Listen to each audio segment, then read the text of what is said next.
Hey guys! Today's video is going to be another disability discourse, and before we get into it I just have a couple of quick things to say. Today my hip is really sore, so if you guys see me looking uncomfortable or shifting around a bit more than usual, that's why. And also because of that, I'm actually going to do this video a bit differently. I'm going to split it up into 4 different parts. Normally I just like to chat with you guys for like 15 minutes or so and kind of let the conversation flow. Unfortunately, I have a bit of brain fog going on from the pain, and I feel like you guys really wouldn't get the best quality content from me. Not that my content is the best quality normally, but it would be even worse if I just sat here and talked at you for 15 minutes when my brain is like not working, because I would forget what I was saying, I would forget all the topics, and I would just be like, for like 50% of that time. So I'm going to split this up into 4 parts. Hopefully the next disability discourse will be able to be more chatty and like casual like I like to make them, but for now this is how we're going to do it.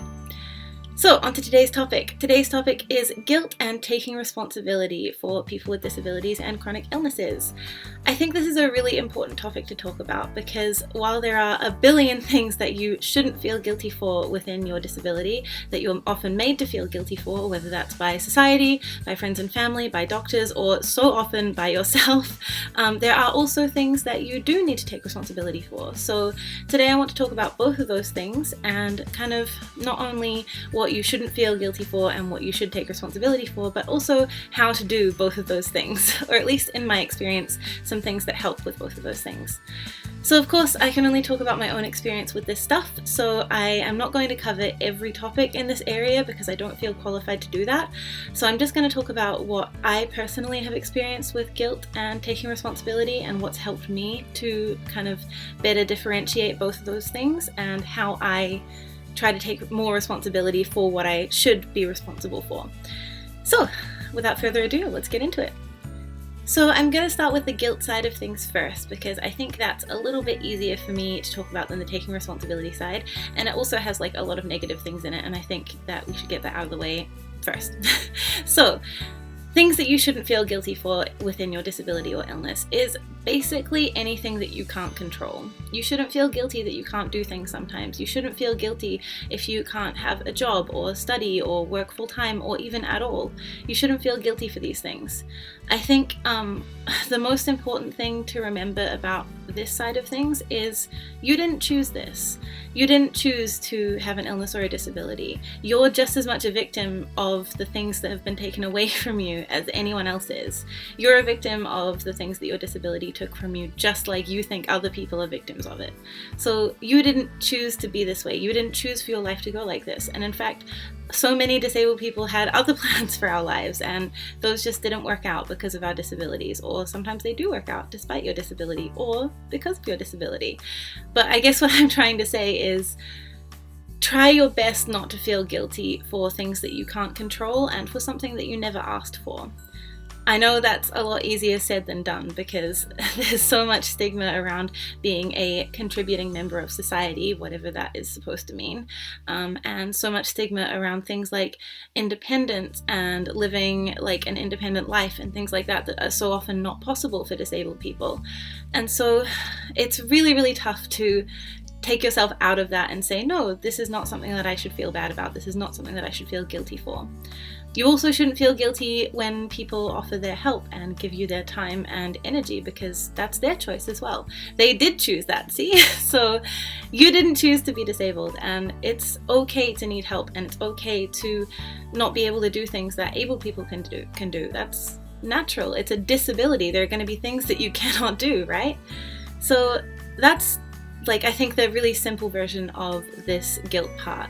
And there's something else that I wanted to touch on as well, because one of the things that I have struggled the most with feeling guilty about, and I think that's really tough for people with especially invisible illnesses or disabilities, is this concept of faking it. So I don't know about anyone else who's watching this with invisible disabilities, but the number of times that I've been accused of faking having arthritis for whatever bizarre reasons is just off the charts, and it hurts every time. Like it gets a bit easier as you get more used to it, but it really does hurt every time. The most not profound, it's a little bit far, but the most helpful thing that anyone ever told me that has really changed my mindset about this is someone once said to me, if you're wondering if you're faking something, you're not. Because faking something implies a level of conscious trickery, a conscious desire to trick people into thinking that you are sick or more sick than you are. So if you're sitting there thinking, gosh, what if I'm faking this? What if I'm just a terrible person and I'm just faking this somehow? Then clearly you're not, because if you have to wonder that, then you're not doing it. There's like no more discussion about it. You're not faking it. And I know it sounds, to someone who doesn't have those thoughts and doesn't have to wonder if they're faking something, that probably sounds ridiculous, right? It probably sounds like, well, you'd know, right? you should know if you're faking something. But I think the whole world tells you what a disability should look like or should be like, or what you as a disabled person should be able or unable to do, or how you should behave. And if you don't behave in exactly those ways, it's so easy to fall into this trap of thinking, I must not have a disability. Like, I have a diagnosis, or I have all these symptoms, or I take all these medications, or I see a specialist, but I must not have a disability because this isn't how disability looks or works or feels. Like, it's so easy to fall into that trap. And I think, like I said, the most valuable thing that I've heard is, if you're wondering whether you're faking it, you're not faking it. So I really hope that helps some of you as much as it really helped me, because I go back to that saying a lot for myself whenever I'm thinking, oh gosh, I should just try harder and I could behave more like an able person, or I'd be able to do more stuff if I just tried a little bit harder, if I just pushed myself a little bit harder. And I think that's the most dangerous thing about guilt, right? This toxic cycle that you can so easily get into of, I just need to push myself a little bit harder and then I'll be able to do all the things that people think that I should be able to do, that I think I should be able to do, that I wish I could do. I just need to push myself a little bit harder. Then you push yourself harder, you get sicker, whether physically or emotionally or mentally, and then you crash and you can do even less than before. So it's a really vicious cycle, and it's so important to take care of your own health first and foremost, and to say, no, I can't do this thing, and that's okay.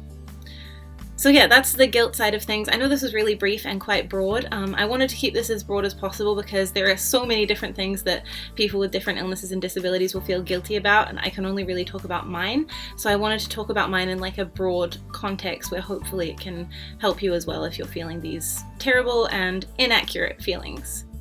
So we're into the responsibility section now, and I really want to focus this discussion on two specific responsibilities that I think we as disabled or ill people should take for ourselves and for the people around us. So these are two things that I've definitely had experience with, and the two things that I feel most qualified to talk about, and also the two things I feel that I've been most successful in mitigating and kind of taking responsibility for.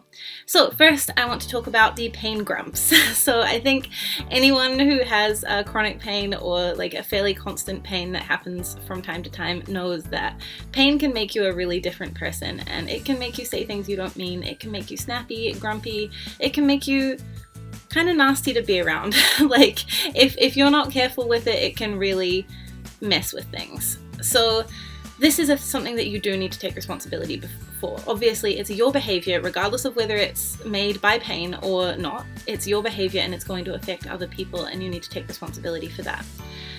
Now, I found a couple of ways of dealing with this, and the first is to warn people. So I always warn the people that are around me if I'm having a bad pain day, or if I can feel myself like slipping into that kind of grumpy, grouchy mindset that constant pain or lack of sleep can put you in. I always warn people around me, and this helps in two ways. I've found it actually stops me from snapping in the first place, because I've forced myself to vocalize it. It makes me more aware that I'm likely to do it, and therefore I don't even do it in the first place.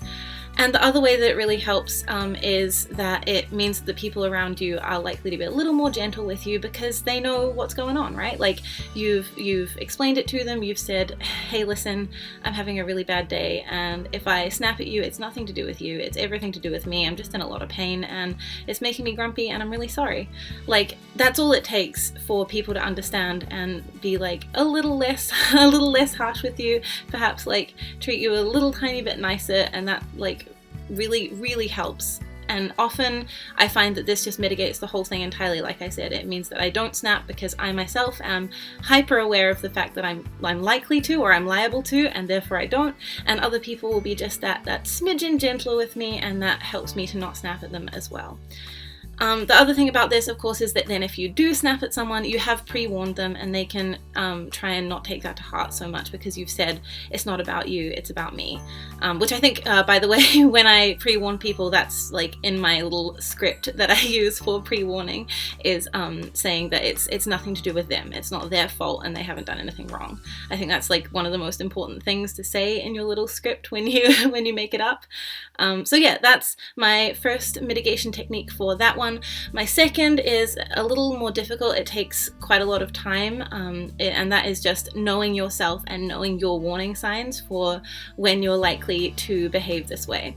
I think this is really tough because obviously when you're in a lot of pain and your brain isn't working properly, it's even harder to recognize when you might be likely to snap, or when you're being when you're reacting in a way that isn't reasonable for the situation.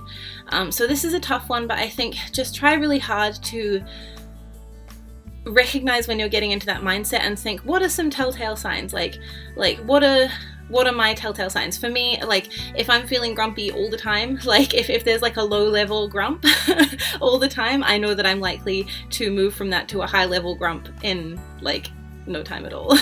So learn your warning signs and then warn people about those warning signs and be like, hey, listen, really sorry, and don't take it personally, please, like I'm very sorry.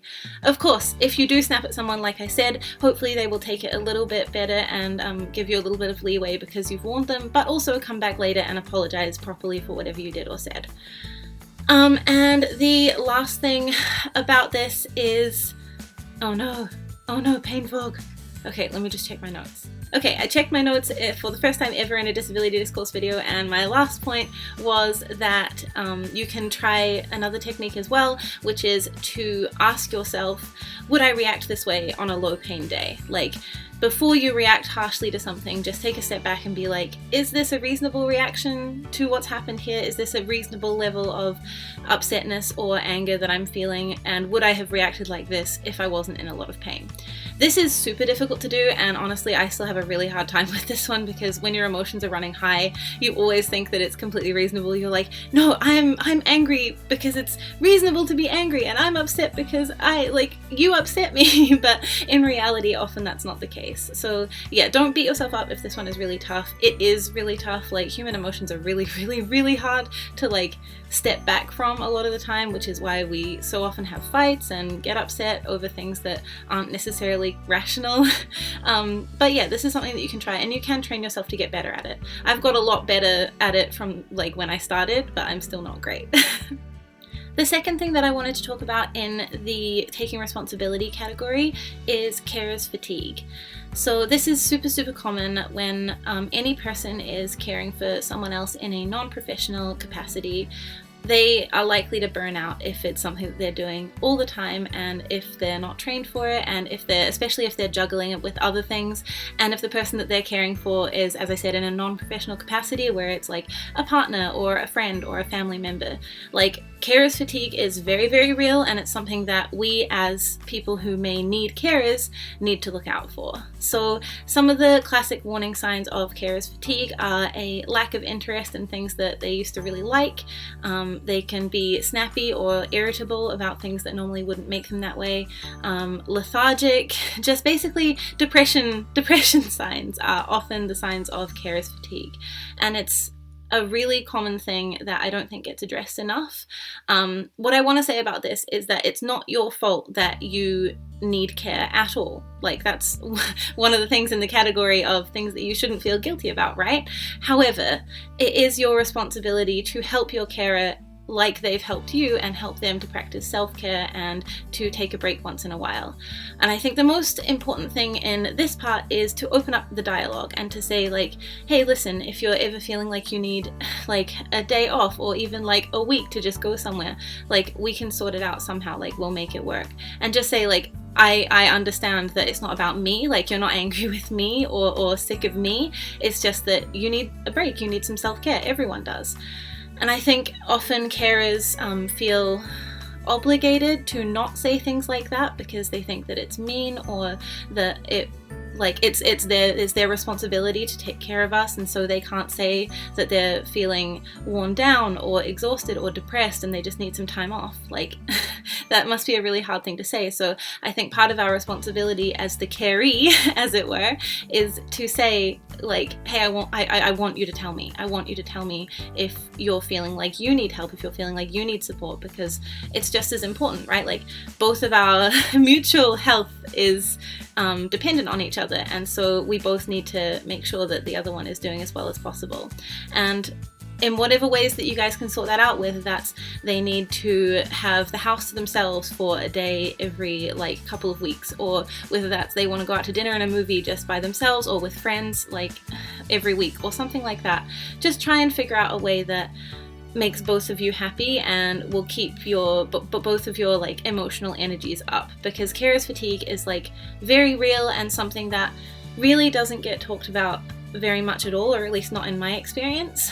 And so often the only time that you hear about carers fatigue is when it's like a huge blow up and people say things that they don't mean, or like some like even the carer's mental health ends up being actually permanently damaged, or at least semi-permanently damaged, from just this complete burnout because there was no open dialogue, there was no way that they felt they could express themselves. So I think, like I said, as the disabled person, it is our responsibility to open that dialogue and to make sure that we're having this honest communication about how both of us are feeling and what is like a good way for us to keep this relationship healthy and make sure that we're both doing well.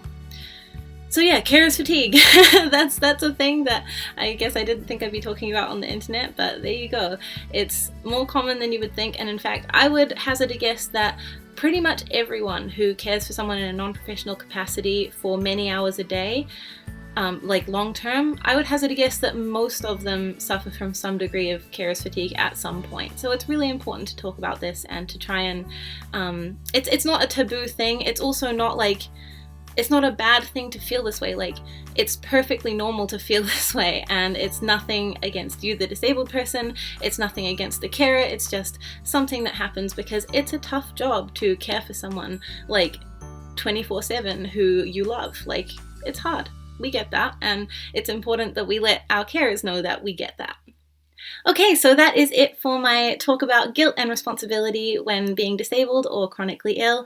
I really hope that this has been informative or helpful to you in some way. I know it was a little bit different from my usual disability discourses, so if you preferred this way, let me know, and I'll keep doing things in this more cut up formal style. And if not, I hope that soon I can go back to that more conversational chatty style. As always, I know I only talked about my own experience in this video, and that can be pretty narrow, so please, if you have any thoughts or experiences of your own, just add them down below. I always love to hear about your thoughts and feelings on things like this, because as I said, my own experience is not universal at all. So hope that you liked it, and I will talk to you next time. Bye!